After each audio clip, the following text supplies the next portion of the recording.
Healthy and tasty egg role చేసుకుందామా కొంచెం డిఫరెంట్గా. హలో ఆల్, అందరూ ఎలా ఉన్నారు?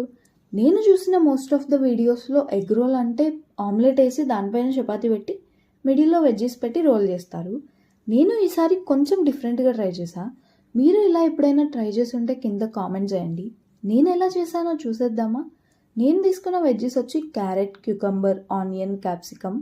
మీరు మీ ప్రిఫర్డ్ వెజ్జెస్ అయితే తీసుకోవచ్చు. వీటిని నేను బటర్లో సాల్ట్ అండ్ పెప్పర్ వేసి సాటే చేశాను. మీరు సపరేట్గా అయినా చేసుకోవచ్చు ఆర్ మిక్స్డ్గా కూడా చేసుకోవచ్చు. క్యూకంబర్ని నేను సాటే చేయలేదు. ఆ క్రంచీ టేస్ట్తోనే చాలా బాగుంటుంది. సో మీరు కూడా సాటే చేయకుండా ఉండడానికి ట్రై చేయండి. వెజ్జెస్ సాటే చేయడం అయిపోయాక సేమ్ ప్యాన్లో బటర్ వేసుకొని ఎగ్స్ సాటే చేశాను నేను. ఎగ్స్ ఎంత ఫ్రై చేసినా కొంచెం లైట్గా స్మెల్ వస్తున్నాయి అని చెప్పి చెప్తారు కొంతమంది.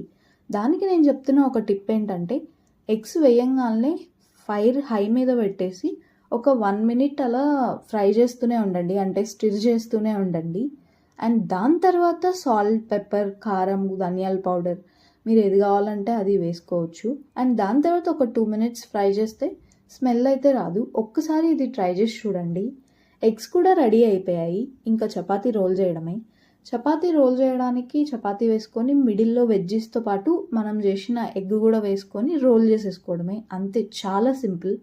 మీకు కనుక నా వీడియో నచ్చినట్టయితే సబ్స్క్రైబ్ చేసి మీ ఫ్రెండ్స్ అండ్ ఫ్యామిలీకి షేర్ చేయొచ్చు కదా. Thank you for watching. Bye.